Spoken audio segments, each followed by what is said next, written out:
Hello and welcome to the World Leader Leaderboard, the podcast where we rank world leaders. I'm joined today by Zach Michaelis. Hello. And Rory Taylor. How are you both doing? Pretty good. It's been Sorry, busy, I don't know why I expect you to answer first. Yeah, also pretty exciting good. week. Yeah, it's been a very busy week. I'm sure we'll get into that in a moment.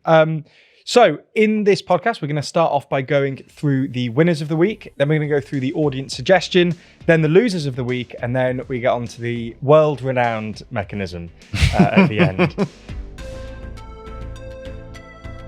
Let's just get straight into things. Let's go with the winners of the week. So Rory, who's your winner? Okay. My winner of the week is Emmanuel Macron, President of France. He's been winner for maybe not consecutive weeks, but he's done pretty well recently. I've got two main reasons. The first carries on from something that happened last week, which was his rival, his arch nemesis, whatever you want to call her, Marine Le Pen. She got banned from running for office for, I think it was 5 years, after being found guilty of embezzlement. This is good for Macron, not because he's going to run again, he's term limited, but good for his political project, I suppose, if Le Pen can't run in 2027, which is the next presidential election. There was a question that we sort of reflected on last week, which would be what would the impact of this ruling be on Le Pen and sort of her National Rally Party? Would it boost them? Would it hurt them? And we got a sense of what one of the possible routes that things might go over the weekend when Le Pen held this sort of fight back rally on Sunday in Paris. And actually, it was a bit of a flop. It was probably about half the people that they anticipated or hoped would come to it. I think Jordan Bardella during the event said there were 10,000 people there, but actually a lot of reports say it was close to half that. So maybe a sign that she hasn't been able to drum up quite as much support. But my other reason that Macron is a winner is a foreign policy reason. And again, we've said many times on this podcast that this is where Macron sort of thrives. Over the last few months, France and Algeria have been having a really quite hostile public spat. They've had difficult relations for their entire relationship, basically. But it got pretty bad recently. But now things are back on a sort of more comfortable level. And it's Macron's... he's sort of taken the lead on this, trying to push quiet diplomacy rather than this public hostility that his interior minister had been pushing more recently. So he's taken the lead on that, and it seems to have gone in his favour. There's still a lot of things they can improve, but publicly both sides are saying now that actually they've sort of warmed up again.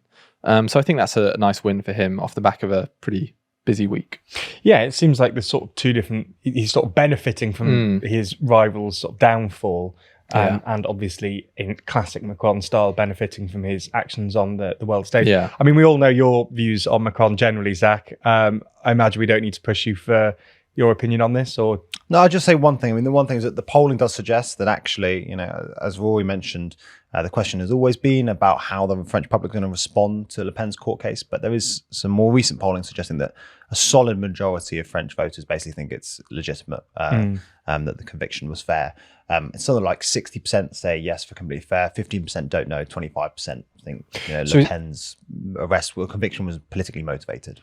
I was going to say, so is this a sign that she would struggle to do basically what Trump has done in the US? Yeah, and exactly. And I think we said this actually last week, and I said that I think that actually the mistake that European politicians like Le Pen are making are assuming too much continuity between the American electorate and the European electorate. I just think that we're not at that level of polarization that the US is at. The one caveat I would think is worth mentioning here is that her likely successor is obviously Jordan Bardella, and he actually just is very popular. Well, in relative terms, but he's a solid successor. It's not like there's now this massive leadership void that Macron's project will necessarily win in the next election. So do you think that this is a good indication that the sort of time is coming for her to step down and hand over the reins? If sort of this conviction's happened, seems like the public are sort of understanding of why this happened. They're not pushing back too hard against it. Yeah. And she's got an obvious, quite popular successor. I mean, it's not the lesson that she has learned from it, definitely, because she is saying that she'll appeal and, does intend to run. There's a world in which, a very different world in which she said, I disagree with this, but fair enough, I'll pass the baton to Jordan Bardella, but that's definitely not what happened on Sunday. And Bardella very publicly, spoke out in support of her. So whether what she should have done or shouldn't have done, that's, what actually happened is that she seems to be still considering herself in the running. Okay. But also Jordan Bardella is incredibly young still. Like I think he's 29. Yeah, he's 29. Yeah. He'll be 31 by the the next election. Like that is, I mean, France does seem to like its young politicians, but that is exceptionally young, really. Yeah, fair enough. Well, we'll move on and we'll go on to your winner of the week, Zach. Who is it? My winner of the week is going to be Russian President Vladimir Putin. I think there are a couple of reasons that Putin's had a good week. One, he was for some reason exempted from Trump's massive tariffs. So I think it was Russia, North Korea, and maybe Belarus as well, were exempted from that sort of 10% flat tariff that Trump imposed on every other country. And the two countries actually still do, despite sanctions, a few $1 billion worth of trade every year. So it's trivial, but it's not going to like massively help the Russian economy, but it's still at least a symbolic win for Putin. The other reason is that Trump is now clearly distracted with the global financial crisis, I guess, which means that all of a sudden you've seen less talk about a ceasefire in Ukraine and less sort of frustration coming from the Trump camp about Putin's apparent reluctance to sign on to any substantial ceasefire, which you did see a couple of weeks ago. I don't know if you guys remember, but obviously Putin said sort of a tentative yes to this energy ceasefire and this Black Sea ceasefire, but then also said, oh, actually, no, I need to impose some more conditions or whatever. And then Trump came out and said, I'm very frustrated with this. But that sort of died down because obviously Trump is now sort of refocused his attention on, I guess, sort of domestic American politics, but then also just economic issues more generally, right? But I think the main thing, by the way, is, you have to, if you zoom out a bit, Vladimir Putin's long-term project has really been, or his geopolitical ambition, his main objective has been a move to what he calls multipolarity, but what in his mind really means is the sort of collapse of what he sees American empire. And Trump seems to be, at least, on some readings, speed running that event. And that is crazy. And, if you're Vladimir Putin, you've spent really since at least the late 90s, at least the late 90s, just desperately hoping for a move to a multipolar post-America world. And I think it's finally coming true. He's going to live to see the day. Well, at least he'll be hoping that. Yeah, I suppose this is it, isn't it? That so much of Trump's foreign policy seems to be determined by what he's interested in at that given moment. And I suppose that is what we're seeing, that this ceasefire in Ukraine is no longer the top of his list. This sort of, the tariffs have completely nuked that from the headlines. Well, in Trump's defense, I mean, I agree that I think he's a more fickle politician than most, but also, it doesn't really matter who's in power right now. Like if you were Obama, you'd still be singularly focused on the American economy. I mean, he's presiding over, we're recording this on Monday, and the stock market is down 20% from its sort of February highs. I mean, that's a crash by any standards. Most big banks are now predicting a recession or 50% chance of a recession in 2025. I mean, it's a massive domestic crisis. So, given everything that you've just said, how much do you sort of agree with the interpretation that Trump is sort of cozying up to Putin? Do you think that that's a fair, given their exemption, I suppose, from the tariffs? I mean, those list of countries that are exempt from the tariffs that's quite insane. They're not countries you'd assume that the US would be deliberately carving out exemptions from tariffs for. I just, at this point, honestly, I think it is so hard to divine strategy behind Trump's policy. And that can sound partisan, but I've spent, it's my job. I spend like most hours of most waking days either looking after a baby or trying to figure out what Trump wants. And like, I do think that in lots of cases, it's just, there isn't really a grand strategy behind it. I think quite a lot of Trump's Russia and Ukraine policy will be informed by what plays at home. I honestly thought you were about to say that you'd find it easier to determine Margot's it is. I think Margot is in many ways a more rational actor. But and I think the same thing in a way. Well, the analogy I'm trying to draw here is you hear a lot of people sort of reframing Trump's tariff policies as a 4D chess move, as part of some grand strategy to reorient the global economy, right? And they always cite this paper by Stephen Moran, who's his economic advisor, that talks about using tariffs to force a devaluation of the dollar while maintaining its reserve status. I was almost sympathetic to that take only a couple of weeks ago. Now I'm just not. Now I just think this is just crazy. I just really do think this is not 4D chess. And I think the same thing about the Russia thing, right? We did it as well. We said there might be some 4D chess move here to do a reverse Kissinger, to pull Russia away from China as part of this great game or whatever. And I don't think that's true anymore. I just think it's chaos. I just think like he wakes up and he tweets angrily, and he has a bad meeting with Zelensky. He hates Zelensky. He has a good one with Putin. He loves Putin. I don't know. I just think at least maybe there is a grand strategy. Maybe two partisans suggest there isn't. But at the very least, it is futile for very removed journalists to try and divine it. You've sort of ruined my next question, which was going to be why the hell is Belarus getting there's so many questions, but I might be wrong no about one that. has any idea about. I don't know. I think there was an excuse made. I can't remember. It might have been something about negotiations or the limited amount of trade. Yeah. I can't give you a good answer. That's fair enough. I think we just sometimes have to hold our hands up and say, I don't know. Yeah. Well, Rory, do you have any idea what he's doing? Do you agree with Zach? Share Zach's bafflement at a lot of it. I'm sure Trump will come up again later, and we'll have some plenty of deep analytical insights here on the podcast this week. So I feel like anything else to say on this, or should we move on? God, we haven't even done Trump yet, have we? No, that was Putin. Yeah, that's why I didn't want to I say hope you're looking too forward much. to thinking about some more stuff to say about him later. Yeah, I think we're ready to move. Okay, so we'll move on to the audience suggestion. And this week, they've suggested removing Rachel Reeves from the board. So I'll try and act as a spokesperson for the audience here and pitch this. So I suppose the argument here is that Rachel Reeves has had a particularly bad time over the last few months. Her whole job as Chancellor, I suppose, is to try and stimulate some kind of growth. And every time she seems to find some nominal amount of growth, something comes back and just knocks it all the way back down. Every time she does something, the OBR comes out and says, don't worry, there'll be some pretty small, but admittedly some growth in the next few years. The forecast is adjusted and she's hit all the way back down. She has to make some adjustments. We saw this in the spring statement. She had to adjust some welfare spending in order to get her fiscal headroom and to get to get some more growth in the next few years. And then last week she's hit with some, the tariffs from Trump. So she's had a pretty rough time. And even when she seems to be doing well, even when she adjusts things, the growth figures are quite meager. I suppose from the audience's perspective, whenever the UK is doing badly, it seems on the board, it seems that Reeves is the one that gets hit down by it. She's sort of the nominal. She's the fall guy. She's the fall guy. She's Starmer's fall guy on the board.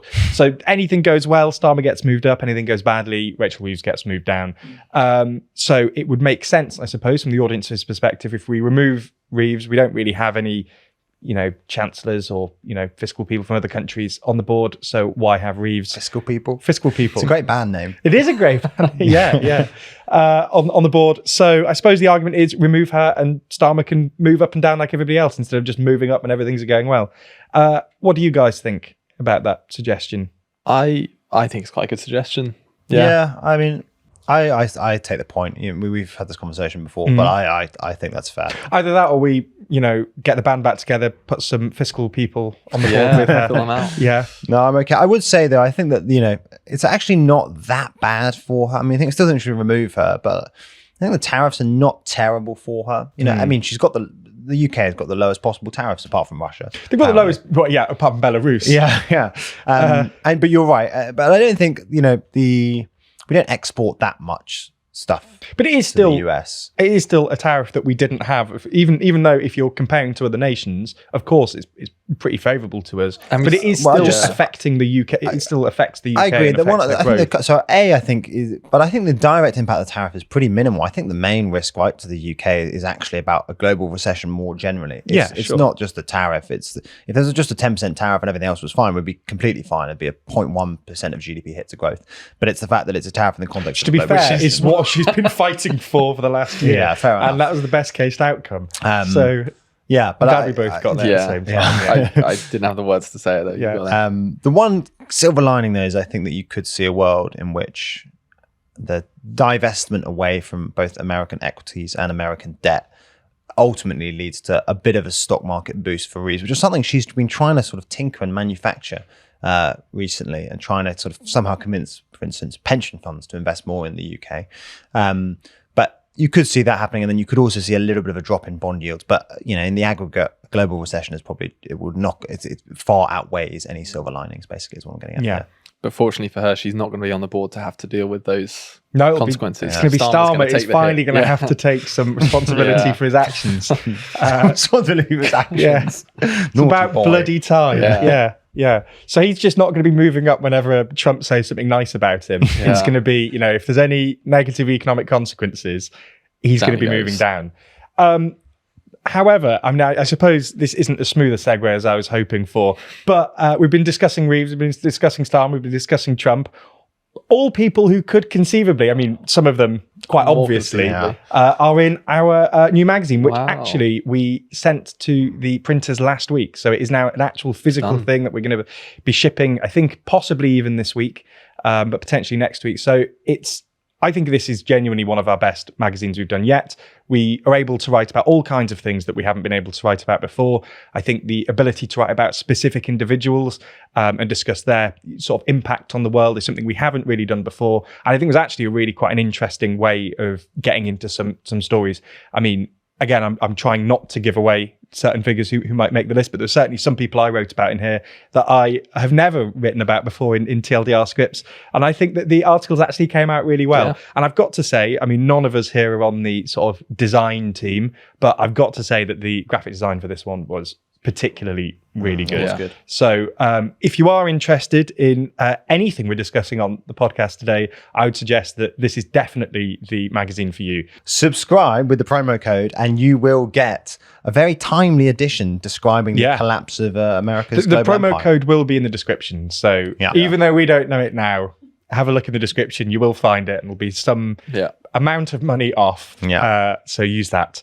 But if you're not sold by that, exactly, what's going to convince you? If you're watching this, you definitely will be interested in what's in the magazine. So please check it out. It's one of the best ways to support us. So do that. Anyway, that seamless promo, we'll move on from that and we'll move on to the losers of the week. And it's not just us for that terrible promo. So Rory, who's your loser of the week? I'm very excited to do this one because this is someone who I added to the board in the very first episode of the Worldly Leaderboard 4 months ago now, I think. My loser of the week is Yoon Suk-yeol, the now former president of South Korea. He was removed from the presidency by the Constitutional Court last week. They unanimously 8-0 upheld his impeachment for the martial law that he briefly imposed on South Korea back in December. It went disastrously for him, and 4 months of political turmoil later, he is now out of office. And that's not the worst thing. If he could leave office, in disgrace, but just go into a quiet life, he might be all right. But he now faces a series of really quite serious criminal investigations and potential prosecutions, including insurrection, which can carry a sentence of life imprisonment or even the death penalty. Although South Korea, I don't think has executed anyone since 1997 or something like that. So unlikely outcome. But just goes to show how serious these charges are. So he's not only my loser of the week, but I am proposing, if it's within my authority, to strike him from the board entirely now that he is a private citizen and former president. This is an interesting... We had the Purge episode, last episode, and we've just decided today we've got 2 more purges. It's bonus purge. Yeah, bonus purges. I think that's completely within your rights. I think that makes sense, Zach. So do I. Just the format is a mess now, but it's okay. It's not your fault. Apologies. We had the hanging axe thing last week. Yeah, so we did, and then Reeves just got axed for... It's the audience, though. Yeah. Well, we can say no. Yeah, exactly. We said no to the audience every week, and then they suggest something outside the format, and we're like, you know what? Let's have that. Yeah, that's good. If we agree, then it's if we agree. I've got to say though, in terms of such an optional in terms of the possible reasons to get rid of someone from the board, I think the charges strong. laid against him and everything, I think that's an absolutely But valid. won't he run again? No, No, definitely not. Nah, fair enough. Yeah. Take it back. Sorry. Cut that. It's embarrassing. I think that's a completely valid reason to suggest getting rid of him. He's already at the very bottom as well? I think. Yeah. There's nowhere else for him to go. There's nowhere else for him to go. Yeah. And if you've got those sort of charges laid against you, I think it's reasonable to expect you to be removed from the board. Yeah. Zach, have you got anything else to add to this? I think it's a fairly very open and closed case, isn't it? Open shut, indeed. Yeah. Well, with that, we'll just move on. And you've had some time now to think about this, Zach. So I'll let you sort of... Yeah, it is as open and shut. My big loser of the week, it has to be Donald Trump. It really, really has to be. I'm honestly stuck for where to start with this, right? Then we had the Liberation Day on Wednesday when he imposed tariffs that no one expected. The magnitude of those tariffs was just so far away from the sort of like market forecasts on basically every country that America trades with, including some countries that are just uninhabited islands that America doesn't trade with. And the markets reacted badly, 5% decline in the S&P 500, similar thing in the NASDAQ on day one. But then I think as it became clear that like, wait a second, like these are the stupidest tariffs. The way they calculated them is just insane for starters. I mean, appallingly amateurish. They basically just took the trade deficit and divided it over total exports for individual countries. And then if Trump felt nice, he'd divide that by half. If not, you got 10%, you know what I mean? Like it was just all over the place. But then I think what's happened, over the past couple of days is the market has realized that this is not a negotiating position necessarily. This just genuinely does look like the tariff regime that Trump wants to pursue. And I think the other thing that the market is realizing is that the smart people in the administration, people are basically the sort of Wall Street types who are pro-tariff, and they do exist. Scott Bessent, the Treasury Secretary, is a good example. Stephen Moran, who I mentioned earlier, is another good example. They're just not being listened to. Both of those guys have quite publicly said that they would pursue a very gradual increase in tariffs to limit market turbulence, all that sort of shenanigans. This is the opposite of that. It's just the complete opposite. And the markets are slowly realizing that actually the adults are not in the room. And this is not just a negotiating position. And if it is, no one knows to what end. And we are now definitely in stock market crash territory, right? So we're recording this on Monday. Honestly, no idea. The American market hasn't opened yet. But no idea what it'll look like by Wednesday. But you're down 20% from your February peak. I think Goldman Sachs currently has their recession forecast at 45%. Prediction markets have it even higher. More, Polymarket and Kalshi have it at about 65%. And this is astonishingly crap. Like there's no two ways about it. He genuinely did inherit.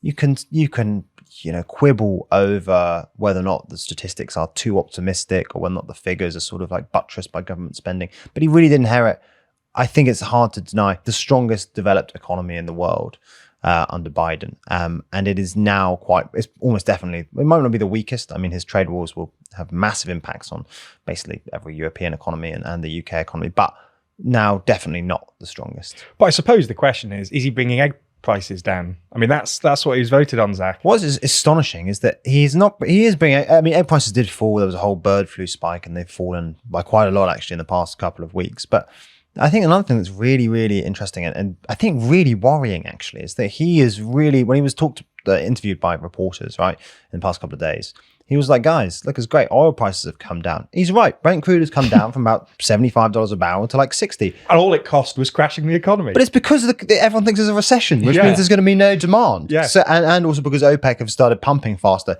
Not only, I mean, sure, your pump prices will be lower, but you won't have a job. So like, it's not great. But also, he always talks about drill, baby, drill. Get American shale producers to drill, right?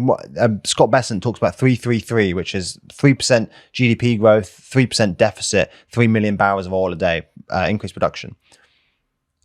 American shale producers do not pump at $60 a barrel. It's too expensive. They don't make a profit.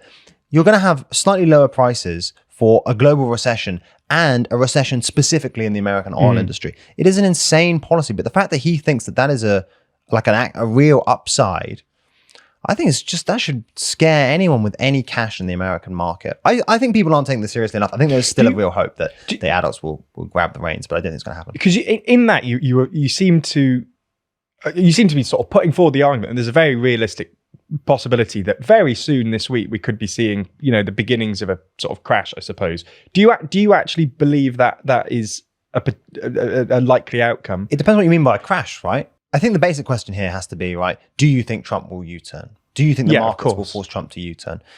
I think no, they won't. I think the sounds that you're currently hearing from the White, I mean, it might look very silly. Again, this is out on Wednesday, so he might have U-turned by the time that happens. No, he won't, because the sounds are currently very, very stubborn. And you're getting people like Howard Lutnick, the Commerce Secretary, talking about how this is necessary for American reindustrialization. He gave that insane interview where he said that we're having iPhones. People screwing in the bits of the iPhones here in America. I think that people really do believe that sort of stuff. But B, even if they do, I still think you're in dangerous territory, right? And the reason you're in dangerous territory is just because of that uncertainty. Tariffs in themselves aren't normally massively recessionary, right? What they do is they force you to buy stuff from, instead of buying a Vietnamese t-shirt, you got to buy an American-made t-shirt. Sure, yeah. I mean, that makes it slightly more expensive for the consumer, but it's still economic activity. You're still spending money. It's still going into the economy. It might have some drag via inefficiency, but not that bad. The big reason Trump's tariffs are recessionary is the uncertainty. In that, like, no one knows. I mean, they would be recessionary in themselves because they're so massive. But one of the big issues is no one's going to invest any money in the US when they don't know if these tariffs will be taken off now, or if they'll stay and then inevitably be reversed by Trump's successor, because there's no way Trump's winning another term here. And I think this speaks, and this is a bit of a financy point here, but very, very quickly, I think Trump and Lutnick and Besant and all these people always talk about reindustrializing America, right? Industrializing requires a ton of investment. You have to build these factories, especially if you're talking about semiconductors. It's hundreds of billions of dollars. You've got to invest hundreds of billions of dollars over long, long time horizons for proper reindustrialization. I don't even know how much money he's imagining. It's an absurd amount of money, right? Who is going to finance this reindustrialization, right? If you have crippled the portfolios of every sort of private asset manager, all the BlackRock or whatever. BlackRock aren't going to invest any money at the moment because they don't have any money. All the debt they're holding is now in the red. American junk bonds are plummeting. There's no money. And then also, who's going to invest that money? Even if you think Trump's going to hold on to those tariffs, right, for as long as he can, you've got the midterms coming up. They'll almost definitely lose that. I mean, even leaving aside the crash, the fact that the Democrats just keep on massively outperforming in special elections, and midterms are sort of almost special elections. They'll probably lose Congress then. They'll try and wrangle the power back and try and revert the tariffs. That's 2 years of tariffs, and then they go back off, and then there's probably a court battle. That is, I think, one of the deepest, and it's so frustrating. Yeah. It's like the deepest tension in all of this, right? Is that reindustrializing a country requires just like absurd amounts of money. And the money's not going to come from anywhere. It requires absurd amounts of money invested over a really long time horizon. There's also, I mean, we talk about reindustrialization, that would be bringing car manufacturing back to the US. A therapy session for Zach. Yeah, that's reindustrialization. But talking about building iPhones in America, that's not reindustrialization. No. They've never been built in the US. Yes, and if you wanted, I mean, I don't want to focus too much on this one example, but if you did want to build iPhones in the US, you have to accept that either iPhones are going to massively increase in price for consumers because wages are so much higher in the US than in China, or that you're going to massively suppress US wages of the people building those iPhones so that they can still be affordable. And there's no, it has to be one of those two. It's just... And also, American voters have shown like the no tolerance whatsoever for any tiny bit of economic hardship, right? Even, I mean, inflation, look, I'm not trivializing it, and it is really tough for lots of people in America. It's a very unequal society. But if you think that voters were pissed off by Biden levels of inflation and growth, this is it. How are they going to respond to this when it's a choice? The Biden inflation spike was a global phenomenon triggered by post-pandemic spike in demand plus disruption to energy supplies via Putin, right? This is a choice. How are American voters going to respond to that? They just will not tolerate it. I'm getting a lot of like Liz Truss type criticism in this. It feels very Liz Trussy. It's honestly, this is what I said when I didn't know where to start. There was so much that doesn't make sense about this, right? And also in the background to this, right? Another thing that's about Liz Truss is Doge has made no impact on government spending, and all of Trump's policies are basically supposed to massively increase government spending. Congressional Budget Office, I think it's the Congressional Budget, one of them basically is forecasting, 7-8% of GDP deficit this year. You can't do that in a recession. You cannot do that in a recession. You can maybe do that when your country economy is growing by 2-3% a year, because then you basically grow into some of that debt, right? That's the whole thing. You want to grow out of your debt burden. You cannot run an 8% of GDP deficit in a recession, especially not in America's fiscal position.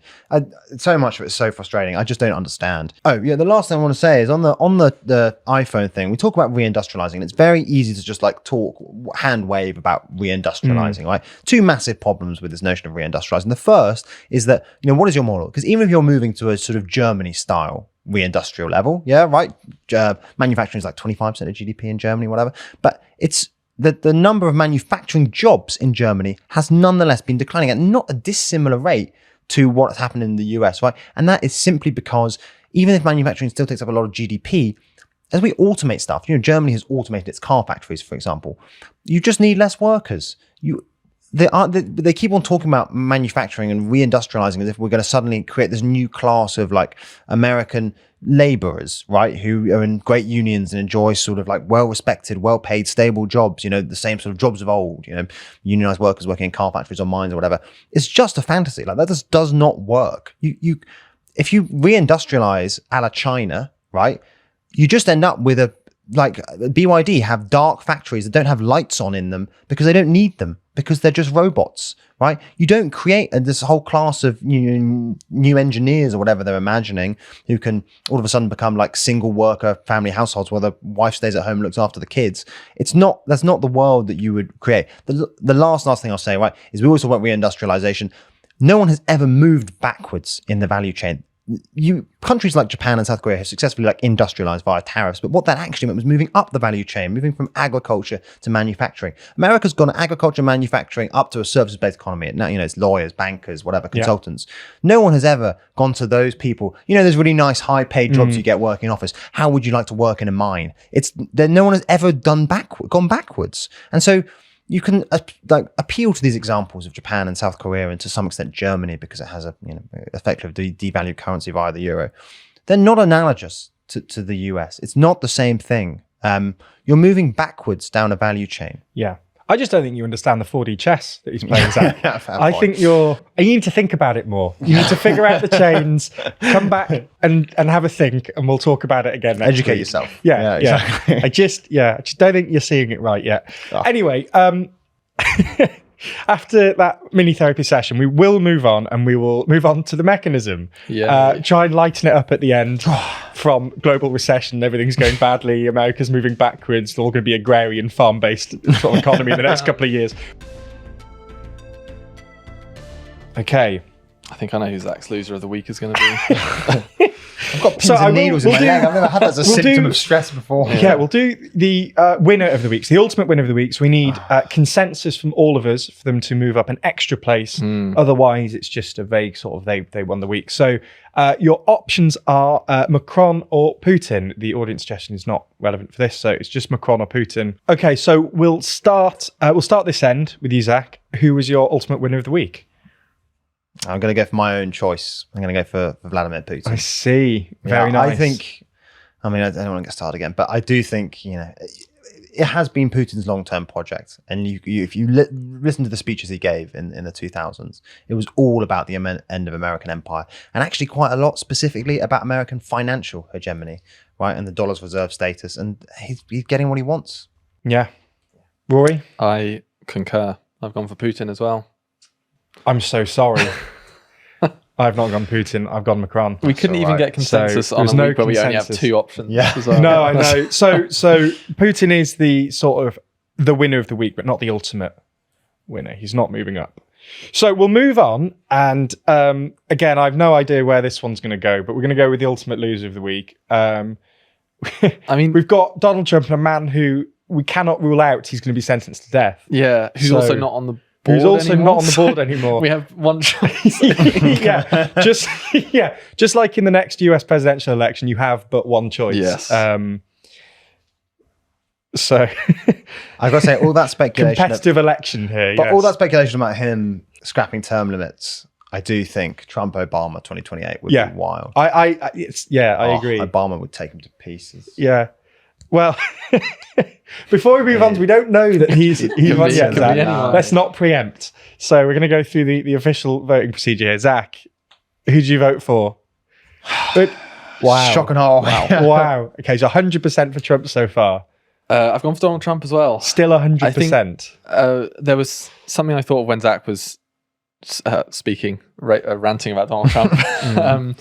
Also, just aside from all the economics and the finances and all of that, last week, the Republicans performed very poorly in Supreme Court elections and special elections. And there were also pretty significant protests right across the US over the weekend, which is something that was lacking from the very early days of this current Trump term. But it really seems like things are stepping up a gear, and there's opposition where there wasn't previously opposition. I also think, in a way, the fact that those protests, presumably you've gone... I was just going to say, let's just do the vote. 100% for Trump. He's the ultimate loser of the week. So he'll be moving down again. But Zach, sorry, continue your thought. No, I was just going to say that the fact that those protests have not been sort of explicitly Democrat-led in a way, I think has actually given them a bit more power. Like they're in Democrat places, right? Washington, for instance. But it means that if you're sort of independent, you don't feel like you're signed up to sort of like a liberal, lefty, I don't know, anti-Trump movement. It's more just sort of like, this is just objectively terrible for the American economy. I mean, it really is. Sorry. Try to lighten it with the mechanism on the end, but we're circling back to terrible vibes. Despondency. Well, do either of you have anything you want to add on the I think there's obviously so much to say on this, and it's still in a state of flux. Certainly for us recording. I mean, maybe it won't be by the time it goes out, but if not, it might be a good time to wrap up and we can all get back to learning Mandarin. Yeah, exactly. And we'll have to see what happens, whether the global economy is still functioning in a week's time. That's quite exciting. Exactly. Yeah, we'll see whether we're all in recession. Whether it's all gone terribly. So it's an exciting one to sort of leave on, to end on. But yeah, do come back next week to see whether currency still functions, whether there is still an economy, whether we're all moving back to an agrarian economy. Yeah. Ben, well done. Your video got 140k last week. You can have some extra beans. Yeah, exactly. Yeah, we'll have to figure out how much to sell the magazine for next week as well. The new bean-based economy. Desperate barter system. Desperate barter. We'll accept 6 beans or 2 onions next week. Just a chicken for a subscription. Yeah, exactly. Fantastic. Well, join us next week for the new agrarian economy. We'll see you all later. Bye-bye.